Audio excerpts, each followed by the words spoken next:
اللہم صلی علی سیدنا محمد وعلی آل سیدنا محمد وبارک وسلم۔ اللہ رب العزت نے سیدنا موسیٰ علیہ السلام کو حکم دیا کہ اے میرے کلیم سمندر کے کنارے پہنچو، 3 کشتیاں کنارے پہ لگنے والی ہیں، ان مسافروں کو متنبع کر دو کہ اللہ کا امر آنے والا ہے۔ تو سیدنا موسیٰ علیہ السلام نے اللہ رب العزت کا جب یہ حکم سنا تو آپ فوراً اپنے حجرے سے نکلے اور سمندر کے کنارے پہنچ گئے۔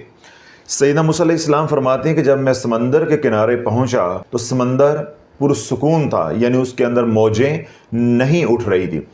تو سیدنا موسیٰ علیہ السلام سمندر کے کنارے انتظار کرتے رہے، منتظر رہے ان کشتیوں کا جن کے بارے میں اللہ رب العزت نے حکم فرمایا تھا اور ان کو متنبع کرنے کا کہا تھا کہ میرا امر آنے والا ہے، ان کو جا کر متنبع کر دو، اگر وہ بچ سکتے ہیں تو بچنے کی کوشش کر لیں۔ اب سیدنا موسیٰ علیہ السلام سمندر کے کنارے ٹہل رہے ہیں، اللہ کا ذکر کر رہے ہیں اور ان کشتیوں کا انتظار کر رہے ہیں جنہوں نے کنارے لگنا ہے۔ اسی اثناء میں ایک کشتی نمودار ہوئی تو سیدنا موسیٰ علیہ السلام نے دور سے آواز دی، اے کشتی والو سنبھل کر آنا، اے کشتی والو سنبھل کر آؤ، اپنے گناہوں کی توبہ کرتے ہوئے آؤ، اللہ کا امر آنے والا ہے، اللہ کا امر آنے والا ہے۔ جب سیدنا موسیٰ علیہ السلام نے ان کشتی والوں کو متنبع کیا تو وہ کشتی والے کہنے لگے، اے موسیٰ اللہ کے امر کو کون ٹال سکتا ہے؟ جو رات قبر میں ہے وہ باہر کیسے ہو سکتی ہے؟ جو ہونا ہے وہ ہو کر ہی رہنا ہے۔ اب یہ جواب ان کشتی والوں نے یعنی مسافروں نے سیدنا موسیٰ علیہ السلام کو دیا۔ اب کشتی جو ہے وہ دھیرے دھیرے کنارے کی طرف بڑھ رہی ہے۔ جس طرح میں نے عرض کیا کہ سمندر کے اندر کوئی موج نہیں ہے، سمندر جو ہے بالکل پرسکون ہے، لیکن جو ہی وہ کشتی کنارے کے قریب پہنچی یک لخت ایک موج اٹھی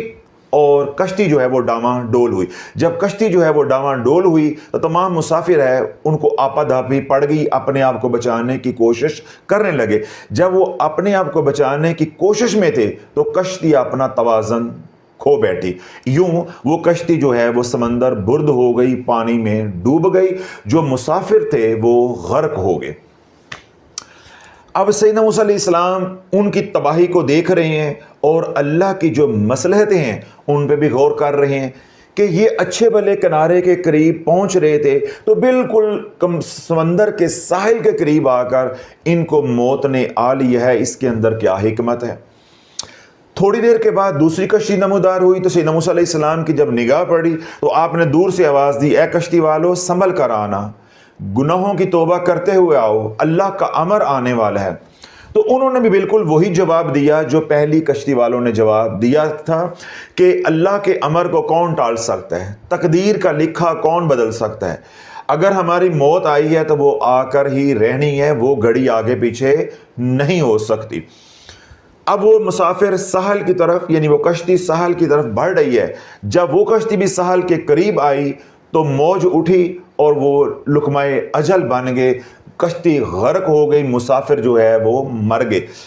اب یہ 2 کشتیاں سیدنا موسیٰ علیہ السلام کے سامنے تباہ ہوئی ہیں تو آپ پریشان ہیں اور اللہ کی حکمتوں اور مصلحتوں میں غور کر رہے ہیں کہ جب میں انہیں متنبع بھی کر رہا ہوں تو یہ متنبع کرنے کے باوجود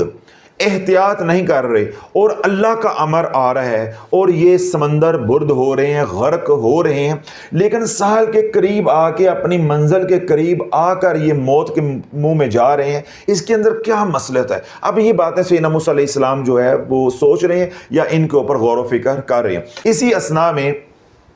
جب تیسری کشتی نمودار ہوئی تو سیدنا موسیٰ علیہ السلام نے دور سے ان کو متنبع کیا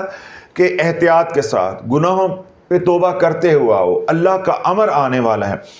جب انہوں نے یعنی تیسری کشتی والوں نے سیدنا موسیٰ علیہ السلام کی اس تنبیہ کو سنا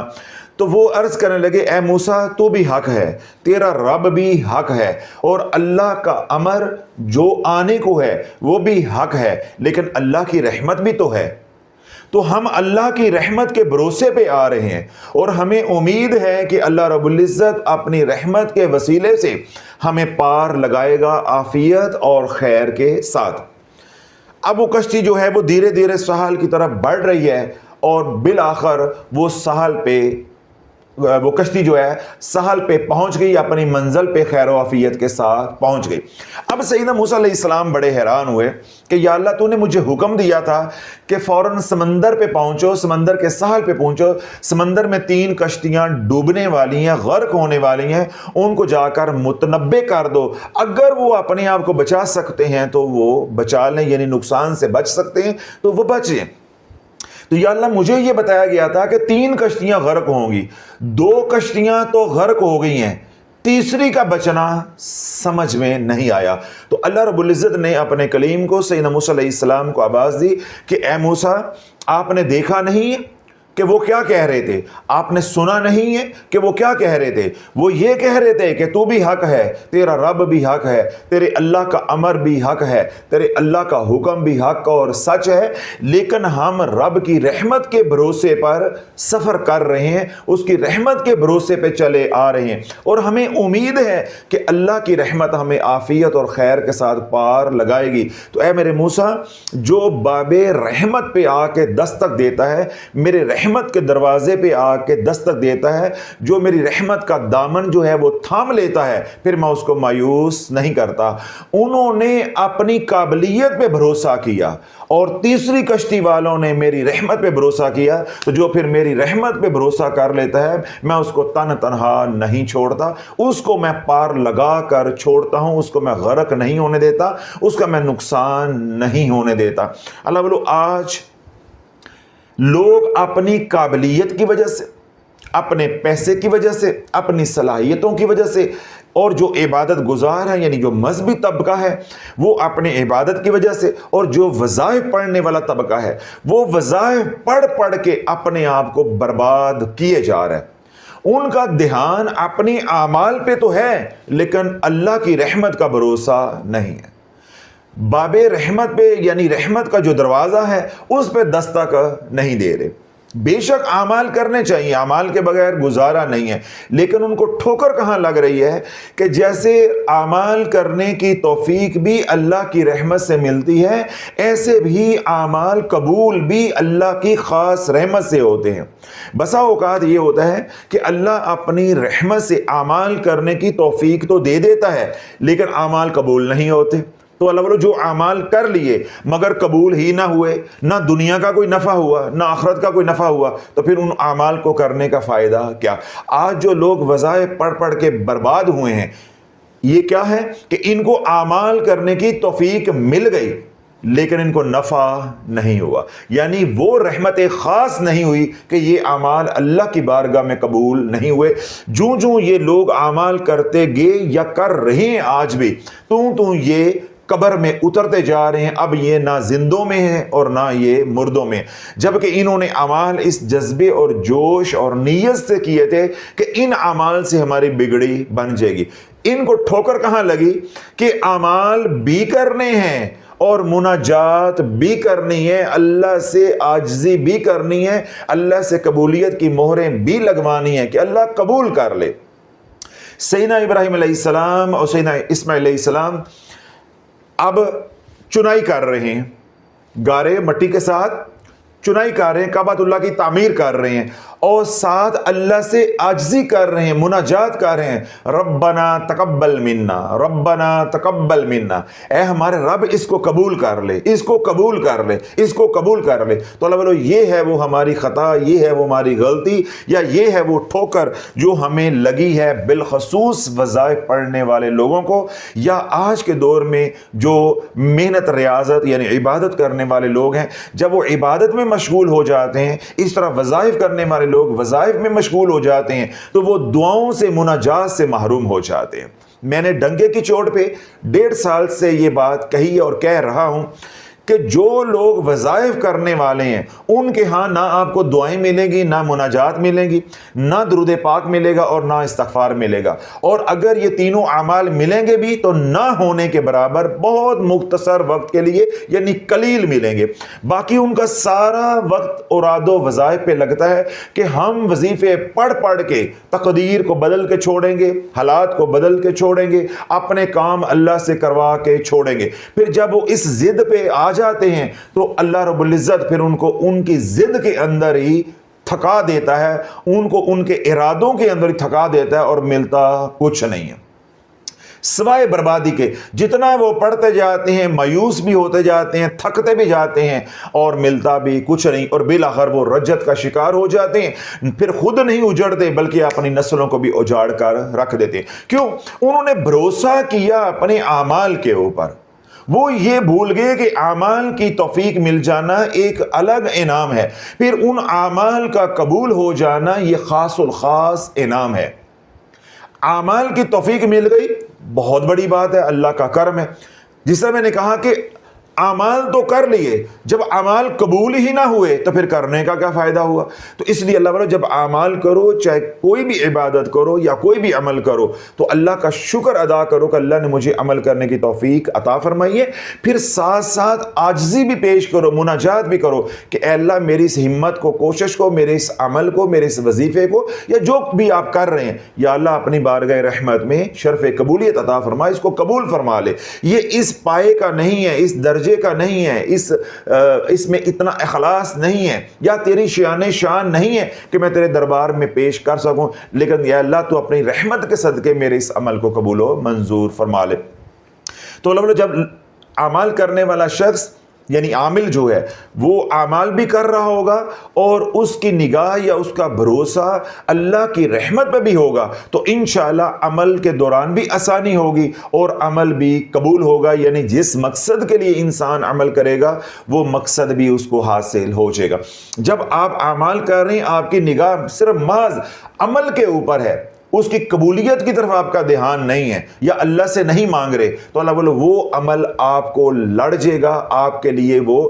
مسائل اور آزمائشیں لے کر آئے گا، پریشانیاں لے کر آئے گا۔ دوران عمل بھی آپ پریشان ہوں گے، اور عمل کے بعد ملنا بھی کچھ نہیں ہے سوائے ذلت کے، سوائے رسوائی کے، سوائے مالی تنگ دستی کے، سوائے لا علاج بیماریوں کے، اور سوائے گھر کے اندر بد اتفاقی، جھگڑے اور قرض کے یعنی مقروض ہونے کے علاوہ آپ کو کچھ نہیں ملنا۔ اگر وہی عمل آپ کر رہے ہیں اور اللہ سے ڈر بھی رہے ہیں، اللہ سے قبولیت کے لیے مناجات بھی کر رہے ہیں، تو وہ عمل آپ کے لیے خیر لے کر آئے گا، سلامتی لے کر آئے گا، عافیت لے کر آئے گا، آسانیاں لے کر آئے گا۔ وہ عمل بھی ہموار طریقے کے ساتھ چلے گا، تھوڑے وقت کے اندر وہ آپ وظیفہ وہ عمل بھی کر لیں گے، پھر ساتھ ہی ساتھ اس عمل کے فیض و برکات یعنی نفع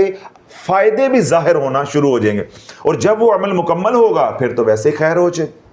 پھر تو ویسے ہی کرم ہو جائے گا۔ تو عرض میں یہ کرنا چاہتا ہوں کہ جو بھی آپ اعمال کر رہے ہیں ان اعمال کو آپ جاری رکھیں، اور اللہ کا اٹھتے بیٹھتے شکر بھی ادا کریں کہ اللہ نے مجھے اعمال کی توفیق دی ہے۔ لیکن یہ بات مت بھولیں کہ میں نے ان اعمال کو اللہ کی بارگاہ میں قبول بھی کروانا ہے، یعنی عرض یہ کرنا چاہتا ہوں کہ چلتے بھی رہو اور ڈرتے بھی رہو۔ جو آپ اعمال کر رہے ہیں شافیہ سوشل میڈیا سے یا کسی کے بتائے ہوئے اعمال کر رہے ہیں، ابھی شروع کیے ہیں یا پہلے سے شروع کیے ہوئے ہیں، ان اعمال کے اندر ایک مسنون دعا کو شامل کر لیں، اور وہ دعا ہے یا حیو یا قیوم برحمتک استغیث، یا حیو یا قیوم برحمتک استغیث۔ کم از کم اس دعا کو ہر نماز کے بعد 3 بار پڑھ لیا کریں۔ پھر جو وظیفہ، جو عمل آپ کر رہے ہیں اس عمل کو کرنے کے بعد دعا کیا کریں، اور اس دعا کے اندر اس دعا کو بھی شامل کر لیں، ان کلمات کو بھی شامل کر لیں، یا حیو یا قیوم برحمتک استغیث، یا حیو یا قیوم برحمتک استغیث۔ اللہ بولو اس کے اندر راز یہ ہے کہ جب آپ اللہ سے یوں مانگو گے کہ یا حیو یا قیوم برحمتک استغیث، یا حیو یا قیوم برحمتک استغیث، تو جو اللہ آپ کو اس عمل کے اوپر یا اس دعا کے اوپر عنایت فرمائے گا اس کا کوئی حساب نہیں ہوگا، رحمت کا کوئی حساب نہیں ہے، نعمت کے بارے میں پوچھا جائے گا، نعمت کا حساب دینا پڑے گا۔ اس لیے جو عمل آپ کر رہے ہیں، وظیفہ کر رہے ہیں، وہ آپ کرتے رہیں۔ جب اس دعا کو شامل کر لیں گے تو اس وظیفے کے اندر بھی اللہ آسانیاں فرمائے گا، یعنی اس کے اندر ناہمواری نہیں آئے گی، رکاوٹ نہیں آئے گی، وہ عمل آپ کا ٹوٹے گا نہیں۔ اور دوسرا کیا ہے کہ وہ عمل اللہ کی بارگاہ میں انشاءاللہ قبول ہوگا اور آپ کے لیے خیر لے کر آئے گا، سلامتی لے کر آئے گا، عافیت لے کر آئے گا۔ اس عمل کرنے کا آپ کو دنیا میں بھی نفع ہوگا اور انشاءاللہ آخرت میں بھی نفع ہوگا۔ جو اللہ کی رحمت کو تھام لیتے ہیں، دامن کو تھام لیتے ہیں، یا اللہ کی رحمت کے دروازے پہ دستک دیتے ہیں، اللہ کسی کو مایوس نہیں ہونے دیتا۔ میں آخری بات کہتا ہوں، بڑی توجہ کے ساتھ آپ نے سننی ہے۔ آپ تمام حضرات نے حجاج بن یوسف کا نام سنا ہوگا۔ حجاج بن یوسف وہ سفاک اور ظالم گورنر گزرا ہے کہ جس نے اپنی تلوار سے 1,00,000 لوگوں کو موت کے گھاٹ اتارا ہے، اور جو اس نے اپنے کرندوں کے ذریعے، جلاد کے ذریعے لوگوں کو مروایا، صحابہ کو شہید کروایا، تابعین تبع تابعین کو شہید کروایا، اور ان کو جیلوں میں ڈالا، ان کو اذیتیں دیں، وہ مظالم ایک الگ داستان ہے۔ صرف اپنی تلوار سے 1,00,000 لوگوں کو قتل کیا ہے، شہید کیا ہے، ایسا ظالم وہ انسان تھا۔ لیکن جب وہ مرنے لگا تو وہ رب کی بارگاہ میں عرض کرنے لگا کہ یا اللہ، تیری ساری مخلوق کہتی ہے، تیرے بندے بندیاں کہتے ہیں کہ حجاج بن یوسف کی بخشش نہیں ہونی، لیکن میں تیرے دامن رحمت کو پکڑتا ہوں، دروازے رحمت پہ دستک دیتا ہوں کہ اے اللہ، میں تیری رحمت سے مایوس نہیں ہوں، مجھے امید ہے کہ تو اپنی رحمت سے مجھے معاف فرما دے گا، یعنی مجھے بخش دے گا۔ اب یہ دعا حجاج بن یوسف نے مرتے وقت کی۔ جب یہ دعا کا علم یا حجاج بن یوسف کی موت کا علم حضرت عمر بن عبدالعزیز کو ہوا تو آپ کو رشک آیا کہ کاش اللہ یہ موت مجھے بھی عطا کرے،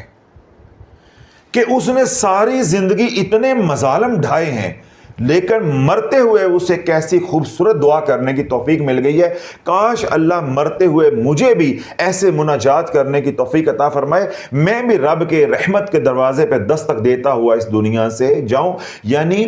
عمر بن عبدالعزیز رحمت اللہ علیہ اب حجاج بن یوسف کی موت کے اوپر رشک کر رہے ہیں کہ اللہ مجھے بھی ایسی موت عطا فرمائے۔ پھر جب یہ بات چلتے چلتے شیخ حسن بصری رحمت اللہ علیہ کے پاس پہنچی تو آپ نے لوگوں سے پوچھا، کیا تم گواہی دیتے ہو کہ مرتے وقت وہ یہ دعا کر رہا تھا؟ تو جو چشمدید گواہ تھے انہوں نے کہا، جی ہم نے خود اپنے کانوں سے سنا ہے کہ جب اس کی روح پرواز کرنے والی تھی تو وہ رب کی بارگاہ میں یوں مناجات کر رہا تھا کہ یا اللہ، تیری مخلوق کہتی ہے میں نے بخشے نہیں جانا، تیرے بندے بندیاں کہتی ہیں میں نے بخشے نہیں جانا، لیکن میں تیری رحمت سے مایوس نہیں ہوں، میں تیری رحمت سے جو ہے امید رکھتا ہوں کہ تو میری بخشش فرما دے گا، درگزر والا معاملہ فرمائے گا۔ جب لوگوں نے گواہی دی تو شیخ حسن بصری رحمۃ اللہ فرماتے ہیں، اگر وہ خبیث یہ دعا کرتے ہوئے مر گیا ہے تو اللہ کی رحمت سے امید ہے کہ اللہ اس کے لیے بھی آسانی والا کوئی معاملہ فرمائے گا۔ تو لوگ جس بندے نے اتنے ظلم ڈھائے ہیں، اگر آخری وقت میں بھی اس نے رحمت کے دروازے پہ دستک دے دی ہے تو شیخ حسن بصری رحمت اللہ فرماتے ہیں، کیوں اللہ کا وعدہ ہے جو اس کے رحمت کے دروازے پہ آ کے دستک دے گا، باب رحمت کو کھٹکھٹائے گا، اللہ کا کیا وعدہ ہے؟ اس کو خالی نہیں موڑوں گا،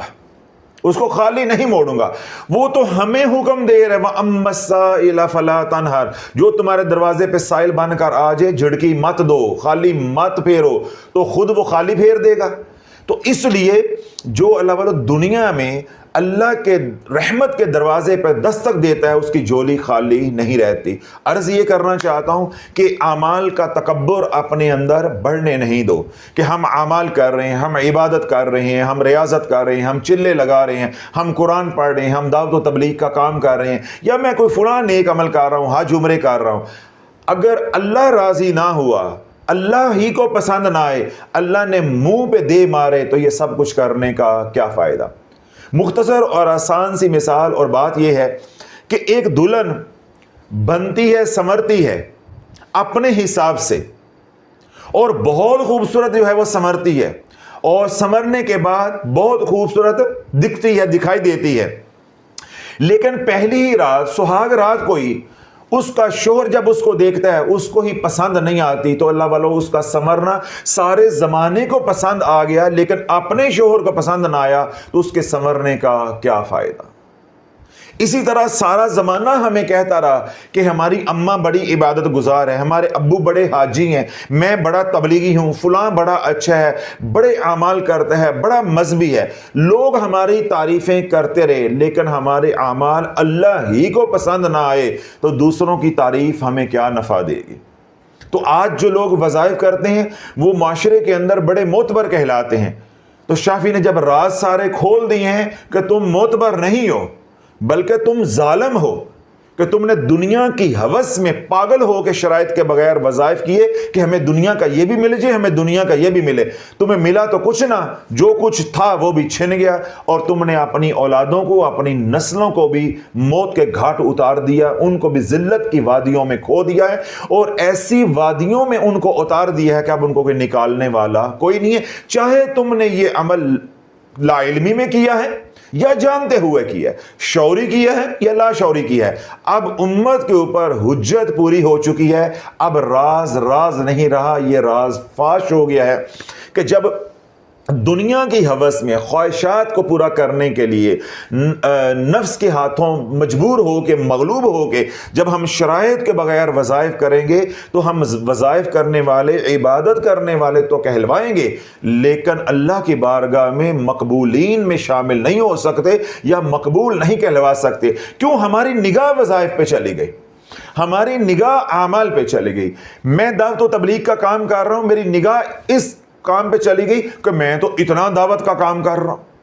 میں حج عمرے کر رہا ہوں تو میری نگاہ حج عمرے پہ چلی گئی. میں نمازیں پڑھ رہا ہوں تو میری نگاہ نمازوں پہ چلی گئی. میں صدقہ خیرات کر رہا ہوں تو میری نگاہ صدقہ خیرات پہ چلی گئی. اسی طرح اوراد و وظائف کرنے والے ہیں تو ان کی نگاہ اوراد و وظائف پہ چلے گی. پھر اللہ والوں انہوں نے 100 150 وظائف کیے لیکن ملی کائی شے نہیں. تو یہی نقطہ آج میں نے آپ حضرات کو سمجھانے کی کوشش کی ہے کہ جو بھی عمل کر رہے ہیں، حج عمرہ کر رہے ہیں، نمازوں کا اہتمام کر رہے ہیں، قرآن کی تلاوت کر رہے ہیں، تسبیحات کر رہے ہیں، یا دیگر نیک اعمال آپ کر رہے ہیں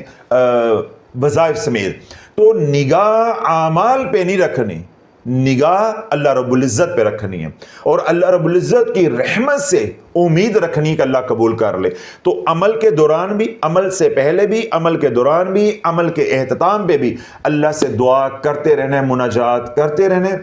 کہ یا اللہ یہ عمل بھی تیری توفیق سے ہوا ہے، تو یا اللہ یہ قبول بھی تیرے امر سے ہونا ہے. اگر تو قبول نہ کرے تو یہ عمل تو اس شان نہیں ہے کہ میں تیری بارگاہ میں پیش کروں اور قبول کروا لوں، کیونکہ میرے پاس تو کوئی اختیار ہی نہیں ہے، تصرف ہی نہیں ہے. میں نے تو جیسا بھی کیا ہے ناقص ہے، کامل ہے، جیسا بھی ہے کیا بھی تیری توفیق سے ہے، اور میں بارگاہ میں عرضی ڈال رہا ہوں کہ تو اپنے کرم سے، اپنی رحمت سے اس کو قبول بھی فرما لے. تو یوں اللہ والو چلو گے تو میں نے یہ بات عرض کی ہے کہ عمل کے دوران بھی آپ پریشانیوں سے بچے رہو گے، اور عمل کے بعد انشاءاللہ آپ کو دنیا کے بھی نفع ہوں گے اور آخرت کے بھی نفع ہوں گے. اگر آپ عمل کرتے ہوئے اپنی نگاہ کو عمل کے اوپر ٹکا دو گے تو پھر عمل کے دوران بھی پریشانیاں آئیں گی، اور بعد میں پریشانیوں کا وہ سلسلہ شروع ہوگا جو پھر ختم ہونے والا نہیں ہے. تو ان تمام مصیبتوں سے، پریشانیوں سے، تکلیفوں سے، بلاؤں سے، وباؤں سے بچنے کے لیے میں نے مسنون دعا آپ حضرات کے سامنے رکھی ہے کہ اپنے معمولات میں شامل کر لیں. یا حیو یا قیوم برحمتک استغیث، یا حیو یا قیوم برحمتک استغیث، یا حیو یا قیوم برحمتک استغیث.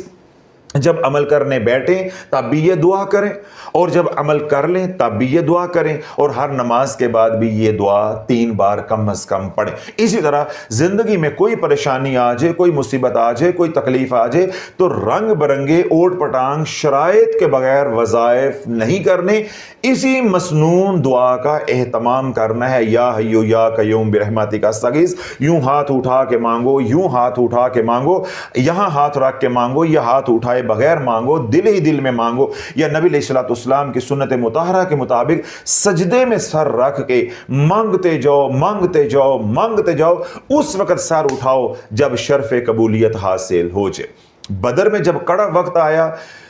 حضور علیہ الصلوۃ والسلام کی ذات اقدس پہ، حضور علیہ الصلوۃ والسلام کی پیاری امت پہ، آپ کے غلاموں پہ، دین کے اوپر، تو اللہ کے نبی علیہ الصلوۃ والسلام نے میدان بدر کے اندر سجدے میں سر رکھ کے یہی دعا کی تھی، یا حیو یا قیوم برحمتک استغیث، یا حیو یا قیوم برحمتک استغیث. اور اللہ کے نبی علیہ الصلوۃ والسلام سجدے میں، یعنی حالت سجدہ میں زار و قطار ہچکیاں لے کر رو رہے تھے اور یہ دعا کر رہے تھے.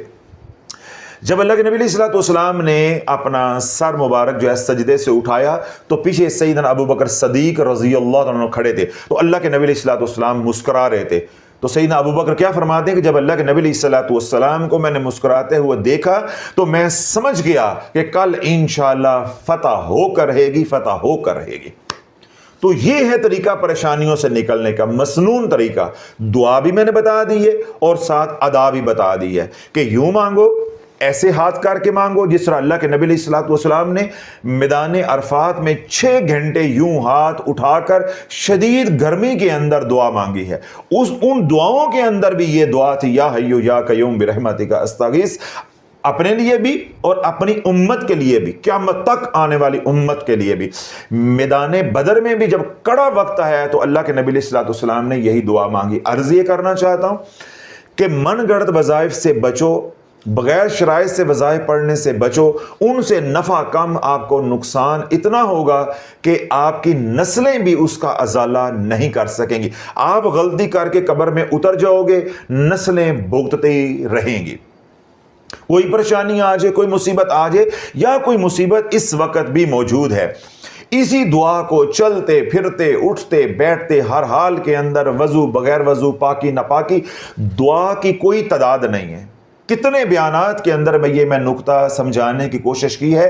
کہ دعا اور اللہ کا ذکر، نہ اس کا کوئی وقت ہے، نہ اس کی کوئی تعداد ہے، نہ ہی اس کی کوئی شرائط ہے۔ کسی سے پوچھنے کی ضرورت نہیں ہے، دن رات مانگو اور ہر حال میں مانگو۔ دن رات اللہ کا ذکر کرو اور ہر حال کے اندر کرو، جتنا مرضی کرو۔ یہ اللہ کی توفیق ہے اور آپ کی ہمت ہے، جتنا کر سکتے ہو اللہ کا ذکر کرو۔ اس طرح دعا ہے جتنی مرضی کرو ہے، اس کی کوئی تعداد نہیں ہے۔ بیٹھ کے کرو، لیٹ کے کرو، چلتے پھرتے کرو، حالت سجدہ میں کرو، نماز کے بعد کرو، اس طرح صدقہ خیرات کی ہے، کوئی نیک عمل کیا ہے اس کے بعد کرو، قرآن کی تلاوت کی ہے اس کے بعد کرو، کوئی اور عمل کر رہے ہو تو اس کے ساتھ کرو۔ اپنی دعاؤں کے اندر جب دعائیں مانگ لی ہیں، ان دعاؤں کے اندر اس دعا کو بھی شامل کر لو۔ کوئی وظیفہ نہیں کرنا، اپنی جو پریشانی ہے، اپنا جو مقصد ہے، اس کو ذہن میں رکھ کے اللہ سے مناجات کرو۔ اسی طرح رو رو کے بھی کرو اور آسمان کی طرف یوں چہرہ کر کے تو یوں ہاتھ کر کے بھی مانگو، یا حیو یا قیوم برحمتک استغیث۔ اللہ والو، یہ عمل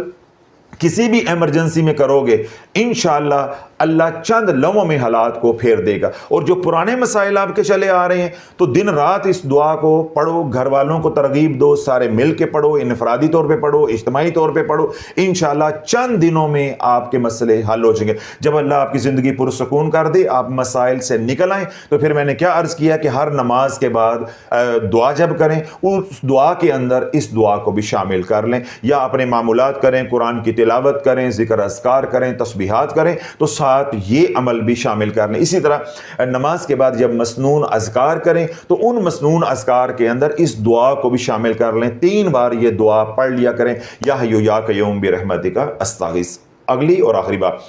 یہ تو ہو گیا معمول کی بات۔ جب ایمرجنسی آ گئی، کوئی پریشانی آ گئی، کوئی تکلیف آ گئی، پھر کوئی تعداد نہیں ہے، پھر کھلا پڑھنا ہے، جتنا پڑھ سکتے ہیں خود بھی پڑھیں اور اپنے متعلقین کو، اپنے اہل و عیال کو، گھر والوں کو بھی ترغیب دیں کہ وہ بھی اس کا اہتمام کریں، اور ساتھ کملی والے پہ درود پڑھو، صلی اللہ علی محمد استغفر اللہ، صلی اللہ علی محمد استغفر اللہ۔ جب کوئی پریشانی کا عالم ہو تو پھر یہ 2 اعمال ہو جائیں گے، ایک ہو جائے گا یا حیو یا قیوم برحمتک استغیث، ایک ہو جائے گا صلی اللہ علی محمد استغفر اللہ۔ اب یہ تینوں نظام رحمت کے ہیں، کلی طور پہ یہ جمالی ہیں،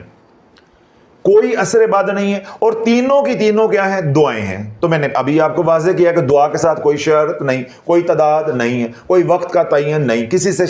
اجازت لینے کی ضرورت نہیں ہے، کسی ہادی مرشد کی ضرورت نہیں ہے۔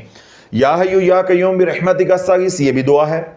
صلی اللہ علی محمد یہ بھی دعائے رحمت ہے حضور علیہ الصلوۃ والسلام کے لیے، استغفر اللہ یہ بھی دعا ہے۔ یہ 3 دعاؤں کا ایک ذکر یا ایک وظیفہ یا ایک عمل میں نے آپ کو بنا کر دے دیا ہے، تمام مسائل کا حل اس کے اندر ہے۔ پہلے یا حیو یا قیوم برحمتک استغیث، اس دعا کے ذریعے اللہ کی رحمت کو آپ طلب کریں گے۔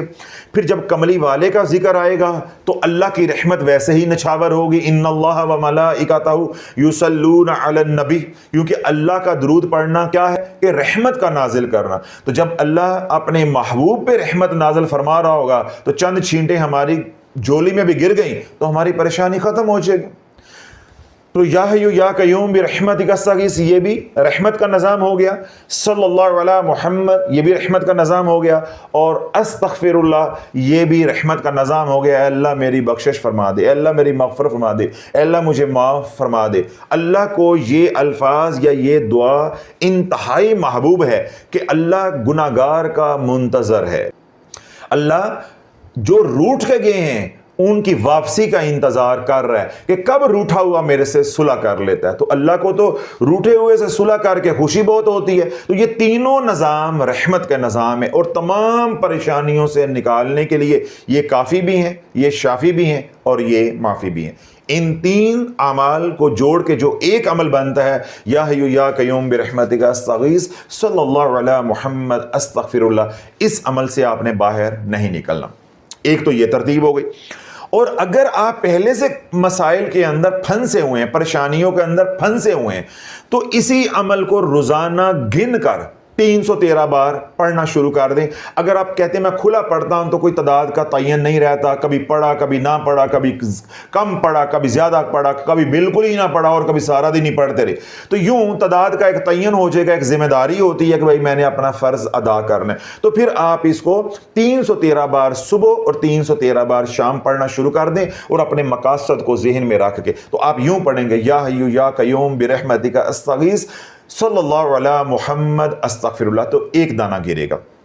یا حی یا قیوم برحمتک استغیث صلی اللہ علی محمد استغفر اللہ، پھر دوسرا دانہ گرے گا، پھر یا حی یا قیوم برحمتک استغیث صلی اللہ علی محمد استغفر اللہ۔ تو یوں یہ تینوں دعائیں کٹھی جوڑ کے آپ پڑھیں گے، اور ایک دانہ گرے گا 313 بار صبح اور 313 بار شام۔ اگر آپ یہ عمل اپنے مسائل حل ہونے کے بعد ساری زندگی کے لیے حصہ بنا لیں تو اللہ والو آپ سے خوش نصیب کون ہوگا زیادہ۔ اور اگر آپ کے میرے پاس اتنی فرصت نہیں ہوتی، اب میرا مسئلہ حل ہو گیا ہے، تو پھر یہی عمل کم از کم جو ہے 21 بار صبح اور 21 بار شام ساری زندگی کرتے رہیں، اور ہر نماز کے بعد دعا میں 3 بار اس عمل کو شامل کر لیں، تو یہ عمل بھی آپ کے ہاتھ میں رہے گا۔ کبھی زندگی میں کوئی پریشانی، مصیبت، تکلیف دوبارہ آ جاتی، کوئی آزمائش دوبارہ آ جاتی ہے، برے حالات دوبارہ اللہ نہ کرے آ جاتے ہیں، تو دوبارہ سے آپ اسی عمل کو 313 بار پڑھنا شروع کر دیں۔ تو اللہ رب العزت مجھے بھی آپ کو بھی وہ تمام مسنون اعمال کرنے کی توفیق عطا فرمائے جن میں اللہ کی رضا شامل ہے، ہمیں تمام ان اعمال سے بچائے جو بدعت ہیں، خرافات ہیں، یا من گھڑت جھوٹے اعمال ہیں جن کو مسنون اعمال کے ساتھ جوڑا جا رہا ہے، یا ان کی کوشش کرنی ہے جن اعمال کی اللہ کے نبی علیہ الصلوۃ والسلام نے اپنی امت کو خود تلقین فرمائی ہے۔ وہ 3 اعمال کون سے ہیں جن کی اللہ کے نبی علیہ الصلوۃ والسلام نے تلقین فرمائی ہے؟ ان میں پہلا عمل یہ ہے، حضور علیہ الصلوۃ والسلام نے ارشاد فرمایا کہ جو تم میں سے ماہ سفر کو پائے وہ کثرت سے استغفار کرے۔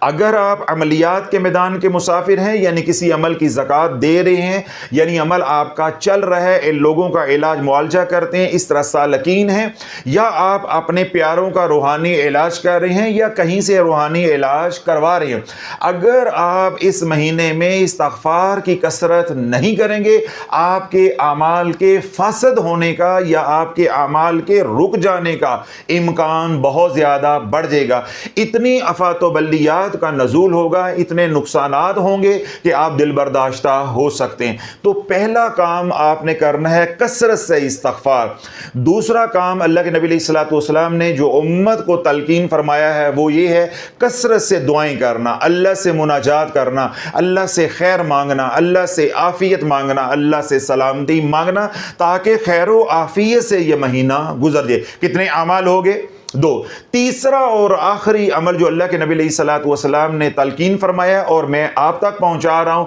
وہ یہ ہے کہ صدقہ خیرات کی کثرت کرنا۔ ایک صدقہ خیرات ہے جو معمول کے مطابق آپ کرتے ہیں، جس طرح بھوکے کو کھانا کھلا دیا، پیاسے کو پانی پلا دیا، اس طرح کوئی بھرنا ہے اس کو لباس لے کر دے دیا، کوئی بیمار ہے اس کو ادویات لے کر دے دی، یا کوئی سائل آپ کے در پر آیا، آپ نے اس کے سوال کو اپنی حیثیت کے مطابق، اپنی قدرت کے مطابق پورا کر دیا۔ یہ ہے شریعت کا صدقہ، معمول کا صدقہ۔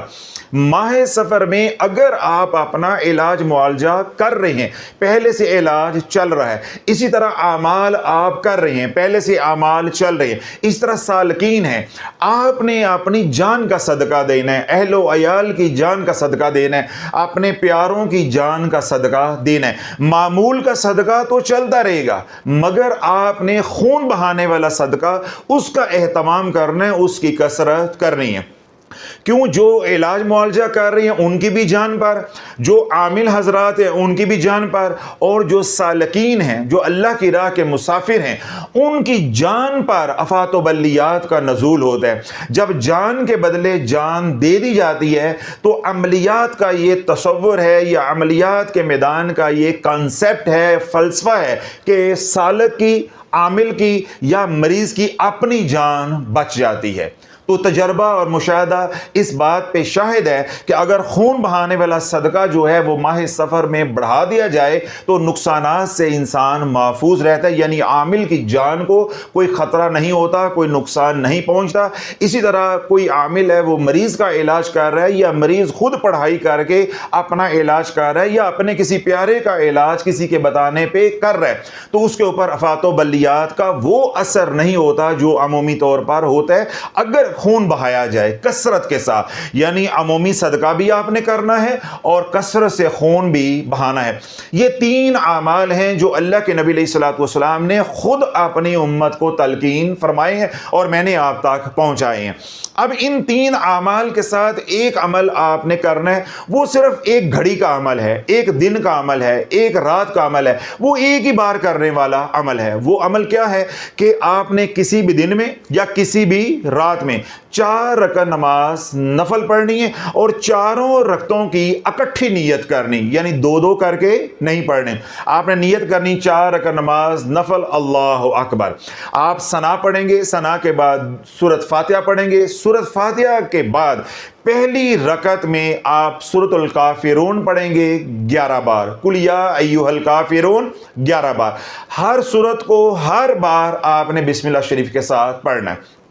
جب آپ نے پہلی رکعت معمول کے مطابق مکمل کر لی، اب جب آپ دوسری رکعت پڑھیں گے تو آپ پہلے سورۃ فاتحہ پڑھیں گے، سورۃ فاتحہ کے بعد آپ نے 11 مرتبہ سورۃ اخلاص پڑھنی ہے اور ہر بار بسم اللہ شریف کے ساتھ پڑھنی۔ اب کتنی رکعتیں ہو گئی؟ 2۔ جب تیسری رکعت میں اٹھیں گے، سورۃ فاتحہ کے بعد آپ نے سورہ فلق پڑھنی ہے اور ہر بار بسم اللہ شریف کے ساتھ پڑھنی ہے، اور کتنی بار پڑھنی ہے؟ 11 بار۔ اس طرح چوتھی رکعت میں بھی سورۃ فاتحہ کے بعد آپ نے سورہ ناس پڑھنی ہے، 11 بار پڑھنی ہے، اور ہر بار بسم اللہ شریف کے ساتھ پڑھنی ہے۔ آسان طریقہ یاد رکھنے کا یہ ہے کہ آپ نے 4 رکعت نماز نفل پڑھنی ہے اور 2 سلاموں کے ساتھ پڑھنی، یعنی چاروں رکعتوں کی اکٹھی نیت کرنی ہے اور 4 کل پڑھنے ہیں۔ جس ترتیب سے چاروں کل ہیں اسی ترتیب سے پڑھنے ہیں، اور 11 بار ہر کل کو پڑھا جائے گا، اور ہر بار ہر سورت کو بسم اللہ شریف کے ساتھ پڑھا جائے گا۔ اب آپ نے 4 رکعت نماز نفل پڑھ لی اور ہر رکعت میں ایک ایک کل کو 11 بار پڑھ لیا۔ اب آپ نماز سے فارغ ہو گئے، سلام پھیر دیا، اس کے بعد جو آپ نے تسبیحات کرنی ہے ان کو آپ توجہ سے سن لیں۔ آپ 70 بار پڑھیں گے استغفر اللہ استغفر اللہ استغفر اللہ۔ اگر آپ سید الاستغفار کریں تو کمال ہو جائے گا، اس کا بہت اجر و ثواب ہے۔ استغفر اللہ الذی لا الہ الا هو الحی القیوم واتوب الیہ۔ 70 مرتبہ سید الاستغفار کریں۔ اگر یہ دعا نہیں آتی تو آپ یہ پڑھ سکتے ہیں استغفر اللہ رب من کل ذنب واتوب الیہ۔ اگر یہ دعا بھی نہیں آتی تو پھر اللہم اغفر لی اللہم اغفر لی اللہم اغفر لی۔ اگر یہ بھی نہیں آتی ربنا اغفر لی ربنا اغفر لی ربنا اغفر لی، یا محض جو میں نے کہا استغفر اللہ استغفر اللہ استغفر اللہ۔ یعنی 4 رکعت نماز نفل پڑھنے کے بعد آپ نے جو اذکار کرنے ہیں ان اذکار میں جو پہلا ذکر ہے وہ ہے استغفار۔ 70 بار آپ استغفار کریں گے، 70 بار آپ پڑھیں گے ایاک نعبد و ایاک نستعین، ایاک نعبد و ایاک نستعین، ایاک نعبد و ایاک نستعین۔ 70 بار آپ یہ پڑھیں گے، اور 70 بار کملی والے پہ درود مغفرت پڑھیں گے۔ درود